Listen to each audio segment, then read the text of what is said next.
Never did any road running because I hated road running, and never did any track running because I didn't see any pleasure of running around in a circle. And talk about how you met your coach today. Yeah. Because this is an interesting story.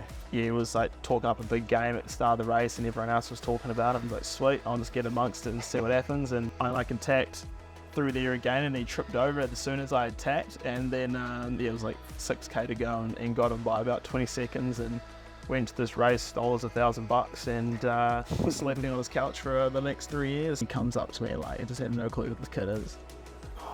Are you the kid that like ran like 8:30? I'm like, yeah, all right. And he's like, oh, that's epic. Because like, university will never leave, but your sports will, your performances will. So go and chase your sport, and yeah, that's what I did. Watched the Rio Games. Thought it was pretty cool. I was at a lunch break and saw the triathlon. I was like, yo, this looks pretty sick. Like, get amongst that.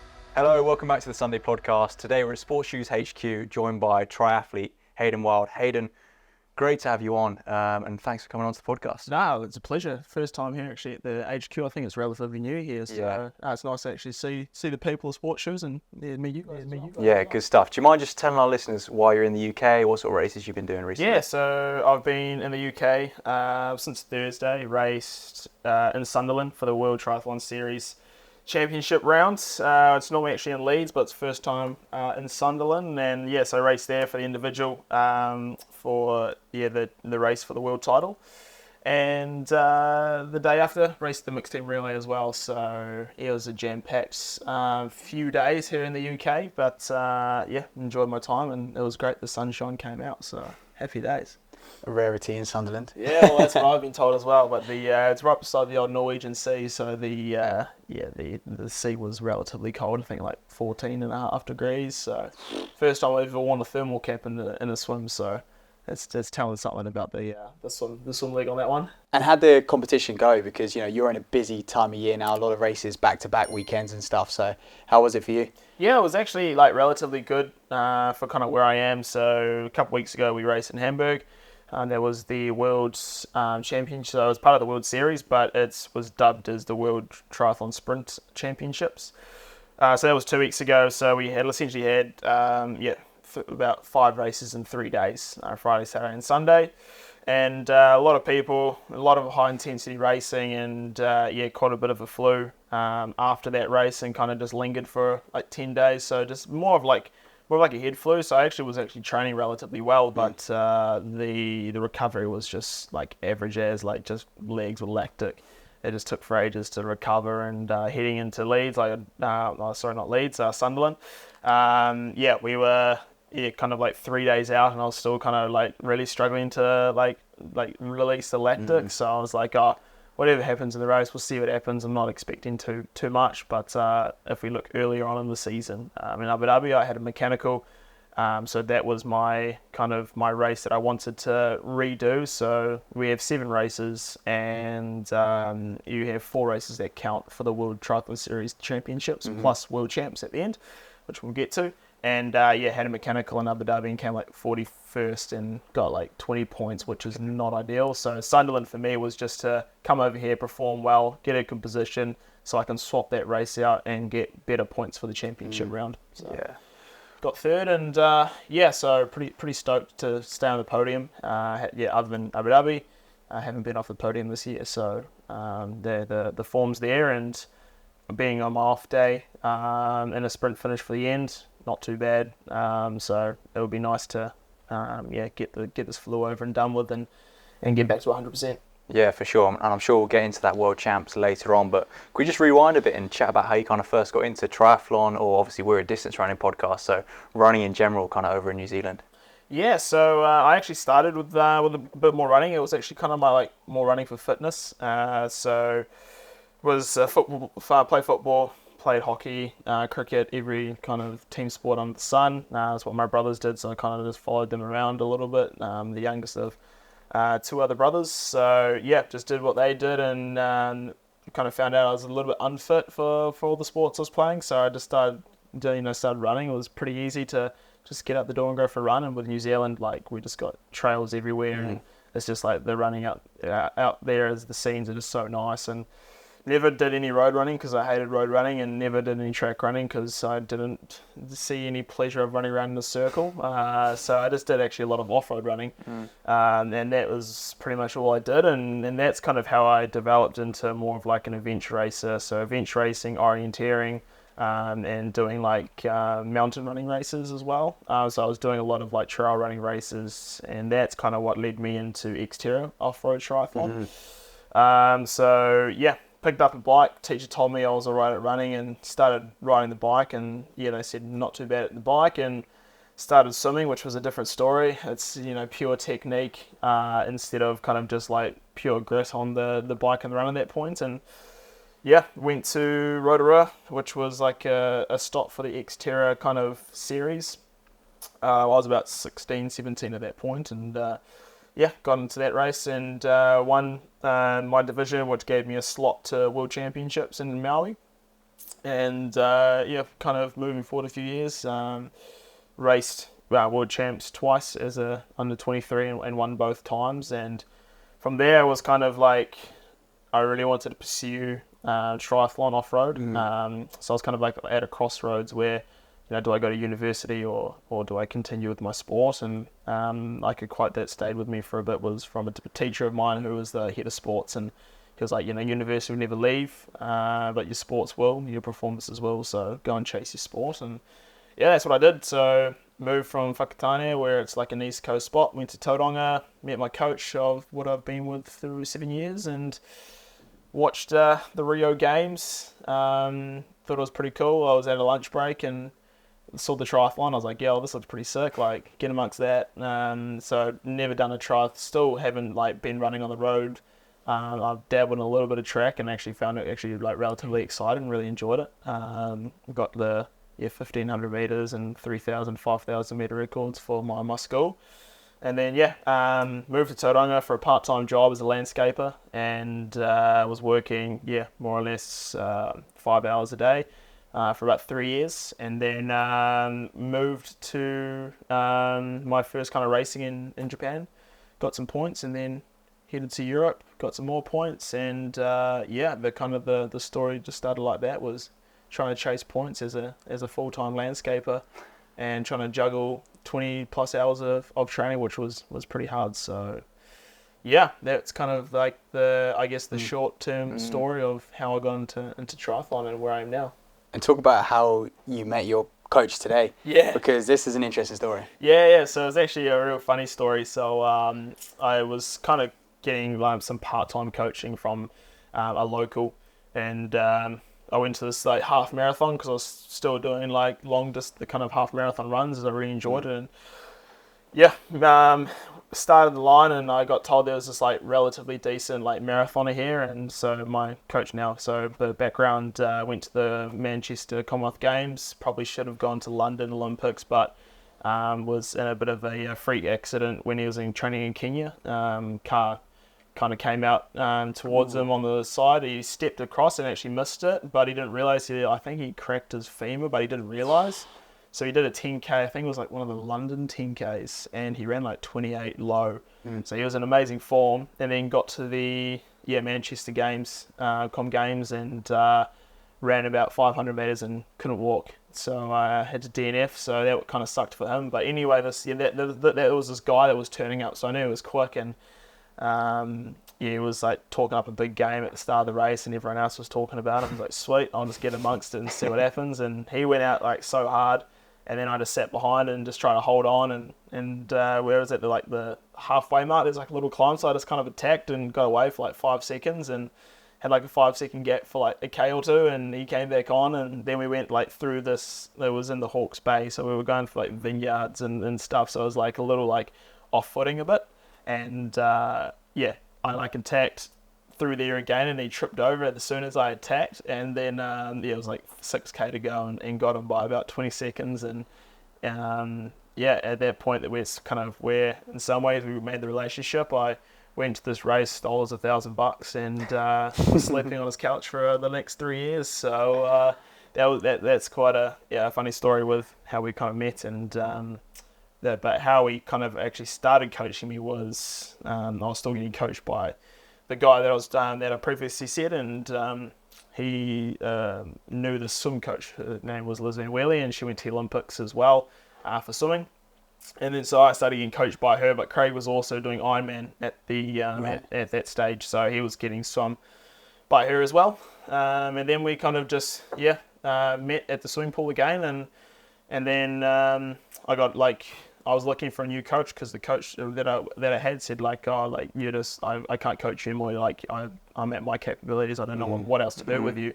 So he told me, I've got a few options, I think you should go and see Craig. So I went to go and see Craig and said I want to go to the Olympics, and it was a pretty bold thing to say, and he was like, sweet, let's see what we can do. And yeah, from there it's just been like a 7-8 year relationship, and it's worked out pretty well since. And through those kind of years we picked up a name you might know, Sam Tanner, and I was coached for a year until Sam turned on, and he was this young kid with fluffy hair and just turned up, and he was actually pretty crap. I bet him at 1,500 meters and 3,000, and then all of a sudden after he actually got proper training in, he just went from here to it was insane, the rate of improvement he had. But he's just amazingly talented, and he just didn't know how to do it. And training with a guy like that, and then also with Craig and the people around us in this little town was it was pretty hard not to improve, because we all had the same goal, and training was really kind of specific, and we never wanted to be the big guy of the session. It was just always tapping on the session correctly and not overdoing it and saying, how I beat you this weekend, then he comes back next weekend and rips you. No, it was it's all gentlemen in training, and put the suits off when it's race day. Is that quite nice though, because you do triathlon and he's a distance runner, so you never really compete, and if you do, pressure's on him. Yeah, exactly. Yeah. So if I look back, I've won the 5,000 meter New Zealand champs 3 years in a row.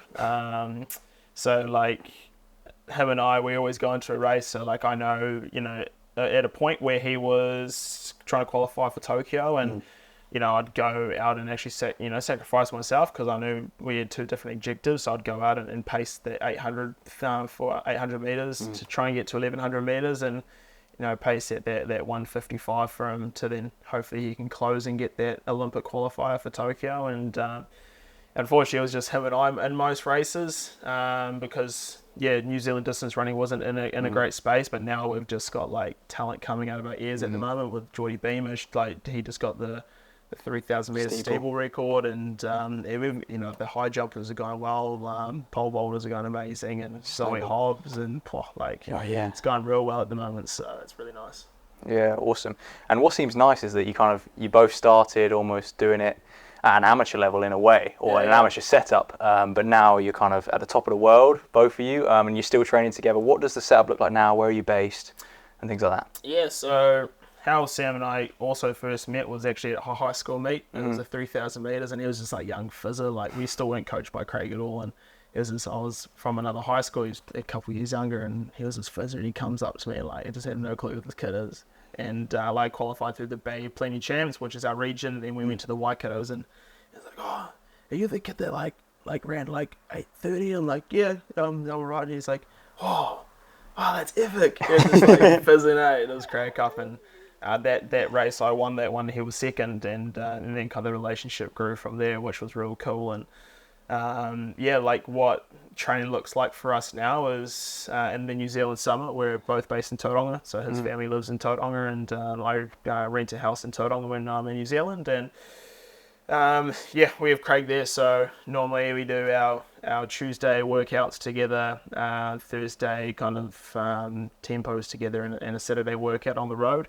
But Tuesday is always Tuesday track day. Thursday, depending if it's track season, we might be on the track or on the road for a little bit longer stuff. And Saturday is normally like a Saturday road running session, whether it's 1Ks or no long tempo or something like that. And our long runs on Sundays. So amazingly enough, he's only just started to run over above 60K in the last couple of years. Before, he was just on 60K. It was ridiculous. Now he's hitting that 100K mark, so he's just pure speed and talent. So it's awesome. But when we're in Europe, so obviously here right now he's chasing the Diamond League series. So myself, Craig, and Sam are all in Andorra. And we're kind of like training together there. So it's really nice because he's living at my apartment. So we just go out for our easy runs together. We do our track sessions together, do our long runs together. So 90% of the time, if he's got a double run day, I'll just do the run with him in the morning, and then that goes that. And yeah, it's just a great location. Track's like never gets used, which is awesome. And the guys that are looking after it, the keepers of the track are super nice. They look after us real well, and get a bit of strength training up there. If you want to go and peak out a bit of altitude, we can run a beautiful kind of gravel trail at 1,700 meters if we wanted to. But if we want to keep it low, we just head down into Spain, which is like a nice gravel path as well. It's 15 minutes away from home, and so it's a really nice base. And for him, he's a real homeboy, so it's his first time kind of properly on a world kind of Diamond League series. So he's doing pretty well, and ran the British Miles Club in 3:35, but before that did a track session, and before that track session he ran the Diamond League in 3:31. So he's going pretty well, and then I think when I'm doing quite well, he does quite well, and we just thrive off each other. So it's always like a real good environment, and I think we both have the same mindset where we like to like have a life outside of the sport. Like he's a windsurfer and loves fishing, and I'm the same. I love fishing, and we go surfing and just like different things. So it's always having that balance. Would you say running is a spine of your triathlon training? It kind of sounds like it. You do a lot of work with Sam. You do a lot of running as well. Some triathletes will have a different ratio, how long they spend doing each sport. But do you say running takes over for you? It is the predominant one? Yeah, I think so. Running and swimming, I have to say. Swimming just because it's my weakest leg, so I'm in the pool like 6 times a week. Just trying to grind through mileage because it's definitely... Swimming is definitely that aspect where you got to do that 10,000 hours in the pool to get any sort of feel. It's such a feel technique aspect, where running is, of course, like it's great to have great biomechanics and for running, but some runners, especially triathletes, can't handle a lot of mileage. So you get a lot of triathletes only running like 60, 70k just because we swim a lot and bike a lot, and we become quite fragile whilst running. But for me, I'm super fortunate that I'm quite versatile, so I can kind of buffer those 100k weeks, and I feel quite alright doing it. So I'm really fortunate for that, and I think that's what gives me a little bit more of an edge on the run side, just because I can beef that mileage up and do like decent sessions and not feeling like too fatigued afterwards. And I think having Craig there and Sam there, and we really trust Craig, which makes us, I think, trust the process. And of course, we could probably be smashing out run sessions way harder than we should, than he gives us, but like we respect the process, and we always do it by the dial and do it perfectly. If we want to rev it up and go hard, like we're just like, okay, we feel good today, but just like keep based. And I think that's what is the success of Sam and myself, is we just don't get injured because we just follow the process. Yeah.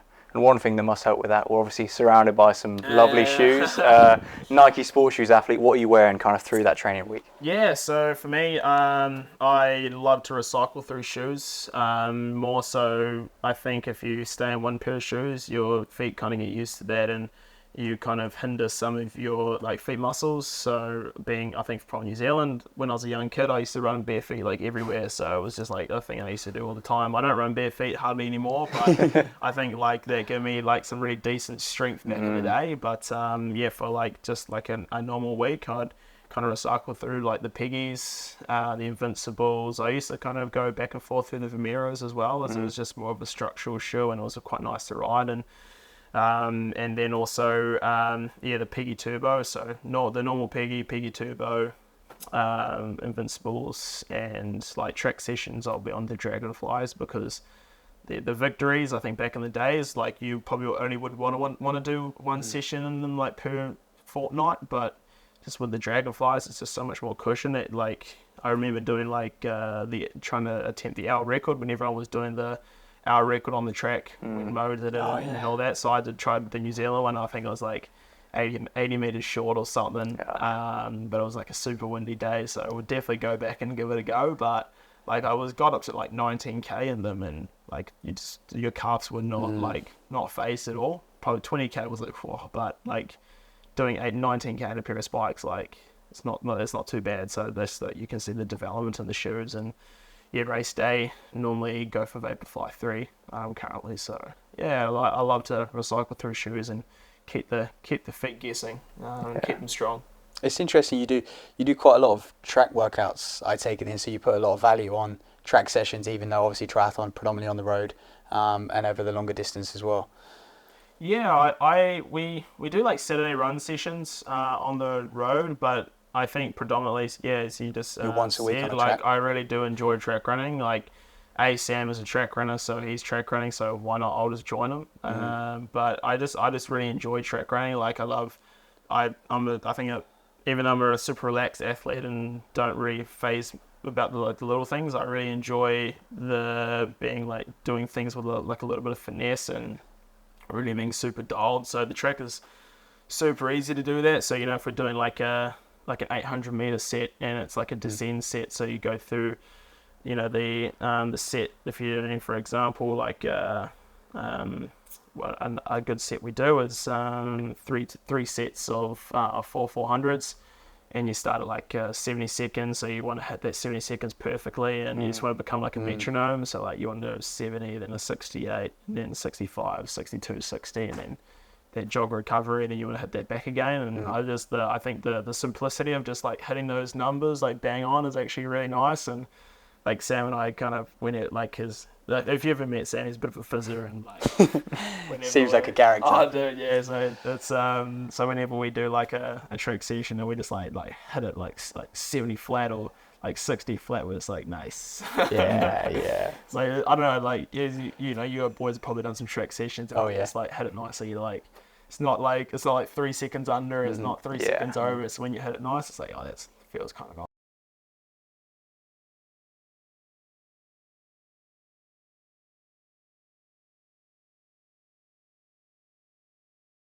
Your honesty, so it's always really nice. Sweet. Right, just before we finish then, Hayden, goals for the rest of the season, because obviously you've got loads more races coming up, including the World Champs. Yeah, so in 3 weeks' time is the test event in Paris. So what that means is we go over the actual course for the Paris Olympics next year.